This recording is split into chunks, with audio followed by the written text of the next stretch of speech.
And now once I will tell you the story, look, it's a predictive project management I'm going to explain. So I will consider it as a project, and I would believe that I think all of you have some information how to build a house. So all of you can easily understand what is the house and how to build it. So I will go in that context, that the predictive project management, so you guys can easily understand it and continue doing it. So if you have any questions, you can raise your hands, because if you will speak in the middle, the people who will be listening, they will lose their concentration.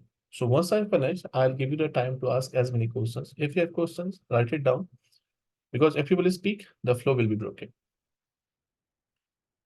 So let's begin. Bismillah. Imagine I'm going to start a real estate company.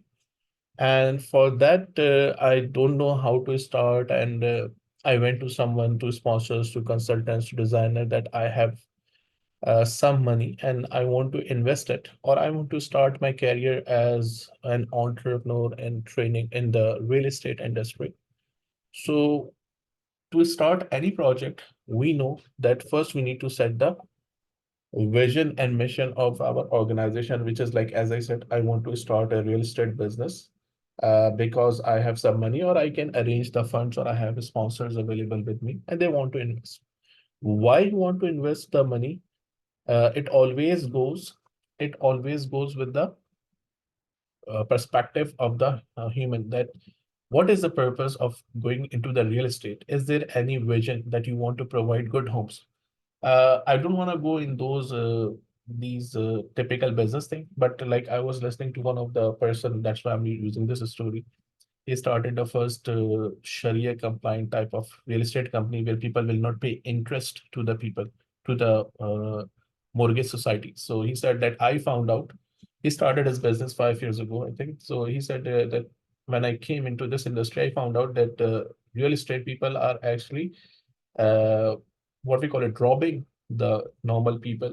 And if they pay the late fees, if they don't pay, then they have to pay the late fees. And these are the mortgage businesses. It's very normal for them. So they said, okay, I came up with a plan that, okay, we will make the homes, and we will make the homes that people will pay in their convenience. And there will be no late fee charges. And we will try to make it interest-free thing so people can actually invest in it. And for that, he tried to find out some investors, that we have this plan, that we want to save the human from these things. Now, in that context, he came up with a plan that we will not only make the building. Normally, if you go to make the apartments, so normally what people do, they just erect a building with the apartments inside, and that's it. Apartments, and they have left, that's it. Parking. This is the maximum. They said we will not make the building only. We'll make the society, which means they will have amenities inside, which will have their parks, everything inside. So they don't need to go outside for their thing. So it will be like a gated community they are trying to build. So vision is to provide uh, money-friendly and interest-free properties to the people, so they can actually get their dream homes in least cost and in their convenience time.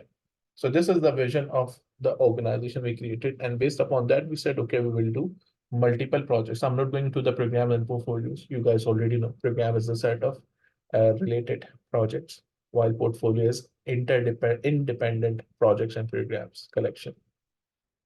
So once this thing happened, business analysts found out that how many options and how many areas we have where we can select these options. And business analysts prepared three documents, which we call it like a feasibility study, that what type of models we can create it, what type of amenities it should have it inside. And if we will create this amenity inside, what will be the value added to the community, and it will attract more consumers. So once these business case feasibility studies are ready, they should be submitted to the customers and the board of directors or shareholders who are investing in it. And then they will give you the approval of one of the project. And ultimately, for that approved project, we will have the business case prepared, which defines the economic feasibility, that why, among other projects, this project was selected, and what will be the return of investment in terms of benefits management plan, that what are the assumptions, metrics we are taking to collect it. So whatever money we are investing, we can generate the return on investment in an easy way also. It's not only like charity, it's like, okay, everyone is doing their business. They have some benefits which should come up. Once these things are ready, so they found multiple sponsors, shareholders to invest in their project. And once the sponsors are signed, they contacted one of the, let's suppose, renowned seller or an organization or an executing organization who has the experience of making the homes or apartments or societies in different parts of the country or in different parts of the world. So after evaluating multiple sellers, we selected one of the seller and we make the agreement like time fixed price contracts or cost reimbursable contracts or time and material type of contracts. And ultimately, once the seller is hired, they will nominate one of the project manager that, sir, for your project, we are nominating that Mr. PM will be the project manager, and this guy will be leading your project from scratch.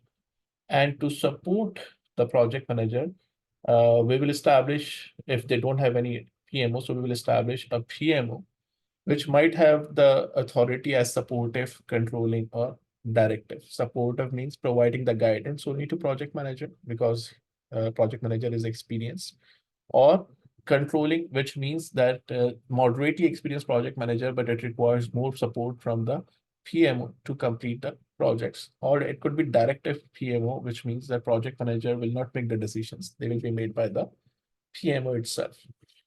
And then PMO will be providing the resources required to the project manager to execute the project. Once this structure is ready, so ultimately on those basis, they'll be able to produce a document called as project charter. How does it goes from project charter to project management plan? Once all these things are ready, project charter will be issued.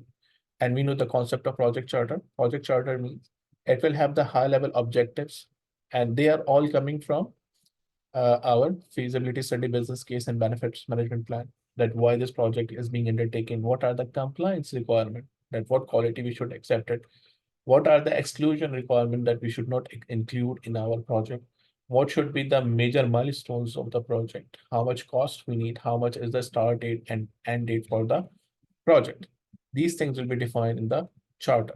Once charter is ready, issued to the project manager, ultimately project manager will get the resources from PM. So this will be the sequence what we have generated, that from business analyst to customer to sponsor to project manager, and project manager will have the team, and business analyst will work in collaboration with the project manager so they can actually attain the required benefits mentioned in benefits management plan. So if there are any changes required, they can make the changes. Once charter is issued, the first thing which project manager has to do is what? To identify the stakeholders.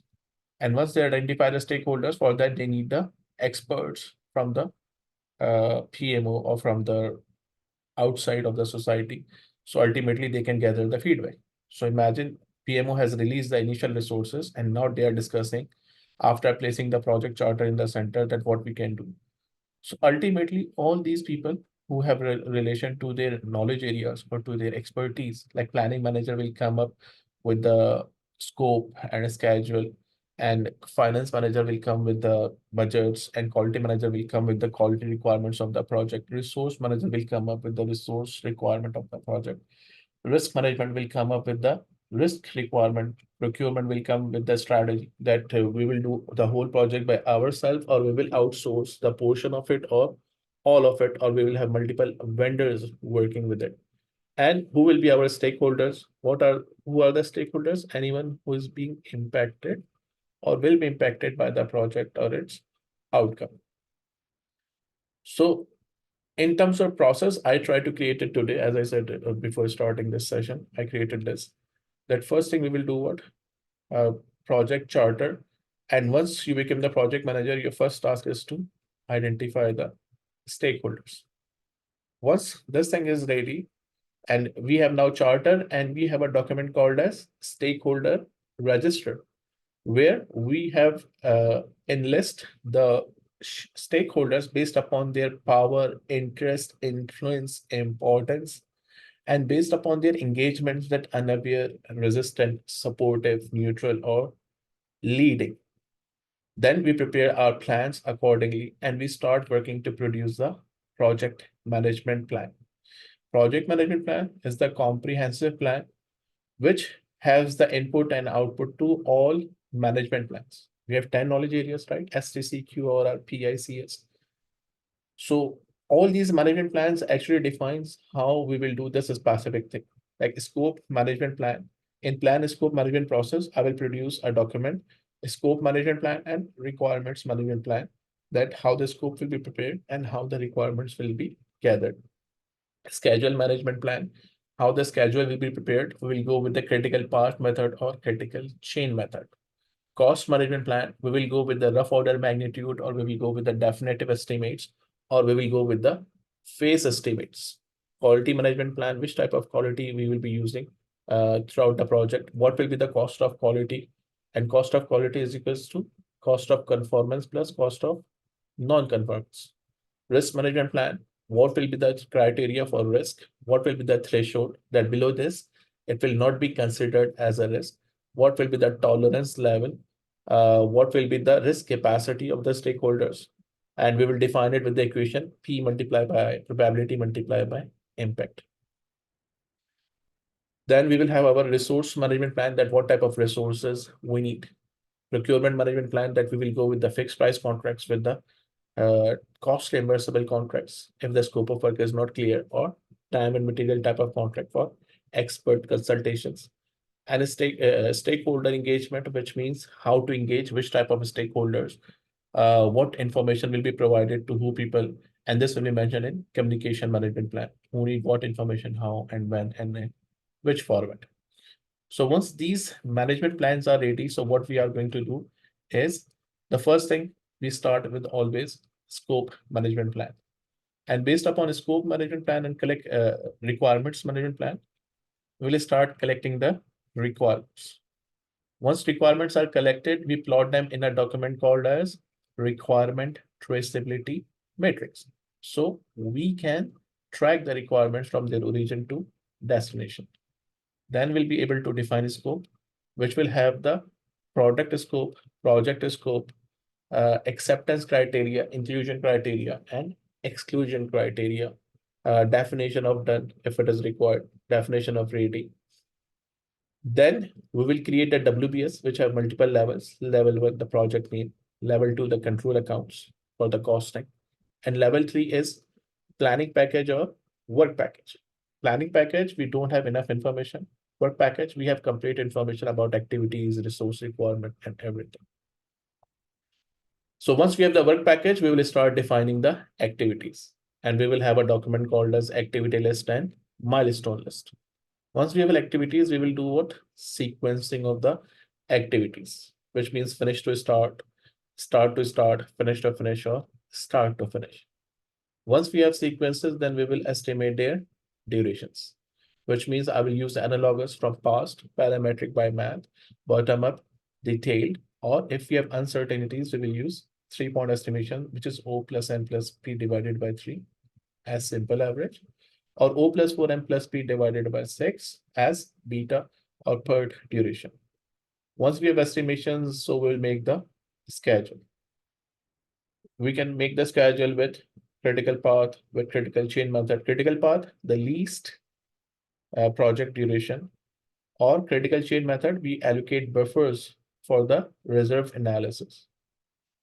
In the same time, we'll be estimating the cost.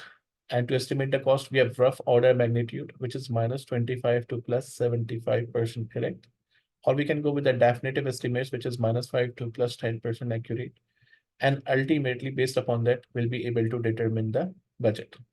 We said that cost of all activities will give you the work package cost. When we add all work package, it will give you the cost of control accounts. But above every work package, we add something called as contingency reserves, which is for the known risk, known impact, or known risk, and known impact. So we will get the cost baseline. And in cost baseline, we will add something called as management reserve. So ultimately, it will become the project budget. And management reserve will stay with the sponsor for the unknown situations and will only be released when there is an unknown situation. And once for sure you are preparing the budget, you need to have the risk, right? So you should have identified the risk. And to identify the risk, you can use risk breakdown structure. You can use affinity diagrams. You can use prompt list like Pastel, Corp or VUCA. You can use expert judgment. You can use Delphi technique to identify the risk, to evaluate the risk. Brainstorming, focus group, questionnaire surveys to identify the risk. Once we identify the risk, we qualify them to rank them based upon their probabilities and impact, low, medium, and high. And the probability of low, medium, and high we have already set in the risk management plan. So once we have the risk and we have ranked them based upon their impact, based upon their proximity, based upon their manageability. So ultimately, in some projects where we have high level risk, a lot of high level risk, or when it is a critical project, then in those cases, we do this process called as quantitative risk analysis, which is optional, where we use simulation techniques like we use a tornado diagram by performing sensitivity analysis, or we use Monte Carlo's analysis, where we use simulations in terms of time and cost, that what are the chances to complete a project in how much amount, or we can use the decision tree diagram. Based upon there, we we means risk owner prepare the responses that if it is a negative risk, we can go with avoid. We want to change the plan, mitigate, reduce the impact, or transfer by the insurance. Or in positive ones, we exploit it, we make sure it happens, we enhance it at the time of planning to allocate resources accordingly, or we share it, we make the joint ventures.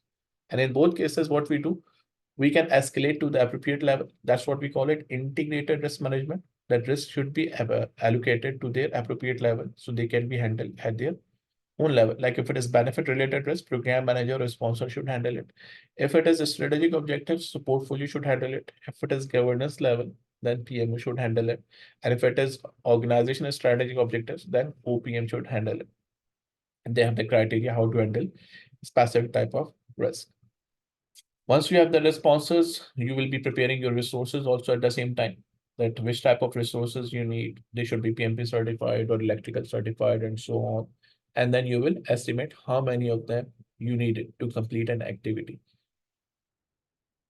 So once resources are available, so ultimately what I'm gonna do, I will control the scope. I will start working. I will ask my team to start working and I will start controlling the scope to avoid any gold plating or scope creep. Gold plating will be provided by you. Scope creep will be asked by the customer. In gold plating, your profits will be reduced. In a scope creep, your budget will increase. And to control the scope, we always go with the change control procedure, which I will tell you in the next slide. And while you are controlling the scope, you have to validate the scope once all the work is finished. Validate means acceptance of the deliverable. And while you're working, you have to control the schedule. So you can complete the project on time. If you're running late in the project, and if you have budget, you can perform crashing. Or if you don't have budget, you can perform fast tracking. And if you see that there are some resources which are over allocated, you can perform resource leveling. And if you have some constraints on the project path, you can use smoothing. At the same time, you'll be controlling the cost, where you will be using the earned value analysis or earned value measurement, what we did as earned value in the cost. I will share this separate video for that, so you guys can watch it in detail also. Throughout the project, we'll be managing the quality, which means if there are any errors, we'll be solving, we'll be performing the assurance, we'll be performing the audit on the process, that the process to perform the project is conform to the project requirement. Do we have enough standards? Are we following the required compliance requirement or not? And once the work is finished, you will go to control quality. Control quality means you will hire a third party for the inspection. And once they verified, then you will go to actually validate the scope. Similarly, while you are at the project, you will be implementing the risk responses as prepared by the risk owner. And while implementing, you will keep monitoring the risk, where you will have the risk review meeting, which contains three parts, right? Past, present, and future. What we did in the past, that the risk management plan we prepared, did it work well or not? If not, we will update it. what is happening presently in the risk, so we can be ready for that, and future risk, that are we going to have enough resources so we can finish or we can manage the project risk accordingly. And if there are new risk arises, how to handle them, that we have to enlist them in the risk register. So this will be the purpose of monitor risk, to keep an eye that those minor risks which are in the watch list may not become the major risk. And if a new risk arrives, what we have to do. And if the risk response is not there, uh, and if the risk response doesn't work, okay, there is a contingency plan available or not. If not, then is there a fallback plan available or not? If nothing is available, you will perform what? Workarounds, unplanned risk responses, and they will be funded by the management reserve. Ultimately, once you are starting the project, you will acquire the resources. What we said, project manager don't hire or fire the resource. Instead, they acquire the resource from the PM or functional manager. So they will acquire the resources as per their estimations. And once they acquire, they will develop the team, which means like what I'm doing, I'm developing you guys so you can be ready for the performance. And to develop the team, we have what? Bruce Tuckman ladder model, that once we will sit together on first day, we have so many people today. Let's see, we will maintain the same attendance in the next classes also, and participations also, where we have forming, storming, norming, performing, and adjourning. That we have to develop the team, we have to resolve their conflicts so they can work, and they can be working as a cohesive, collaborative unit to perform the task. You have to motivate the team that what they are going to get. We can use Maslow or Herzberg or McGregor theory or achievement theory or expectancy theory. And once they are ready, we'll be sending to the performance, and we'll be managing their conflicts. And to resolve the conflicts, we have 5 techniques. Avoid, you don't want to deal, lose. Or you can go with compromise, where both parties will be going back from their positions. Or smooth or accommodate to buy some time. Or force, where you will enforce your decisions. Or collaborate, the best technique, which is win-win, that you will take initiative, will use active listening skills to resolve the conflicts. We will use our powers, formal power, expert power, reward power, penalty power, or referent power to manage the team. To avoid the conflicts, we'll use different leadership styles, like laissez-faire, let the team alone, take the decisions by themselves. Or transactional style of leadership, where you will give them the goal and set a reward. Or servant leadership, facilitate the team. Or charismatic leadership, inspire the people by your energy and enthusiasm. Or transformation leadership, empower them. So based upon the leadership requirement, you can change to the style. And by using your emotional intelligence skills, you will be managing them, that how to manage yourself and how to manage the others by empathizing their needs and wants. Once you are doing that, you will be controlling the uh, physical resources also, so you don't overspend or underspend accordingly. And throughout the project, you will be using the communications in terms of status reports, progress reports, variance reports, and value management reports, that how much we are doing, we are behind schedule, ahead of schedule, under budget, or over budget. And we'll be monitoring the communication, that everyone is getting the right information at the right time. And for the procurement, we'll be conducting the procurement based upon the agreements. If someone is not following the contracts, they are breaching the contracts. So for that, we'll be controlling the procurement, that if they are breaching the contract, what actions we can take it. If we have any conflicts, we can use ADRs, uh, like inviting a third party or arbitration for the process. And once the work is finished, so we have to inspect it, we have to audit their claims, and then we have to close the procurement. And throughout the project, we have to manage the stakeholder engagement with the help of ground rules and team charters, where we have set the disciplines and expected behaviors and norms for the project, so everyone can perform accordingly, and we can reduce the number of conflicts, and we can manage their expectations throughout the project. So that's what our scope, planning part and execution part and monitoring and controlling part. And ultimately, once after all these things,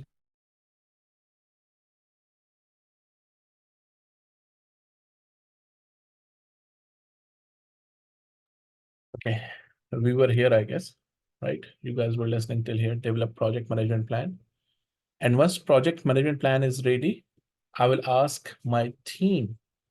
I will ask my team to start working on the performance measurement baseline. So they will be working according to the performance measurement baselines. And while working, if any risk converted into issues, so we'll put them in the issue log. And in issue log, project manager will assign a person to resolve the problem. And if the problem is resolved or not, we will update in the lesson learned register. So we'll be managing the project knowledge throughout the project. Which knowledge we'll be managing? Tacit knowledge or descriptive knowledge. And throughout the work, we'll be monitoring and controlling our project work. So if there are variances, we can adjust to them. And if there is a change request, it has to go through with the integrated change control process, where project manager will receive the change request from the stakeholders or relevant stakeholders. After receiving, project manager will enlist the change request in the change log based upon the change management plan, that how the changes will happen in the project and product, and ultimately evaluate their performances, that how it's gonna be done, and ultimately how this change will be impacting the baselines, and then submit the change request to the change control board, where change control board will review the progress, will review the status, will review your recommendations, and they might approve it, reject it, or defer it. Once it is approved, reject, or deferred, they will update the change log. They will communicate to the stakeholders that change request was filed. It is accepted or deferred or rejected. If it is accepted, you will update the baseline and give the team the new project management plan or performance measurement baselines. If it is rejected, you will just file it. If it is deferred, then you will write down the date in the change log that when to submit the change request again. And once all the work is finished for the phase or for the project, we'll go to close the project or phase, which means that once the work is finished, we will go to the control scope that and validate scope. That scope is finished. Please accept it. If finished, then we'll perform the inspection. We'll perform the audits of the submittals. Any technical claims, financial claims, or legal claims are open, we have to close it. Once all the claims are closed, then we'll collect the lesson learned from the team and from the stakeholders. Project manager will prepare the final report, which contains all the elements of the project, that how the project went, project was able to achieve its objectives or not, and what lessons you have collected about the scope, schedule, cost, quality, resource, procurement. And ultimately, this final report will be distributed to the relevant stakeholders. They will perform the suppliers evaluation also. And ultimately, they will upload all the relevant documents and project archives to the OPA, organizational process assets. They will upload the lesson learned register in the lesson learned repository in the OPA, so it can be accessed by other project managers also in the future, and by you also. And ultimately, once all the project files have been archived, submitted to the relevant stakeholders, final report has been sent, then you will release the team members, and ultimately you can release yourself as a project manager. Or if it is the phase, so you can go to the next phase and ultimately start the next phase from the initiating, and then that's how you continue throughout the project. So that was a very high level type of review for the predictive project management, that how it starts and how it ends.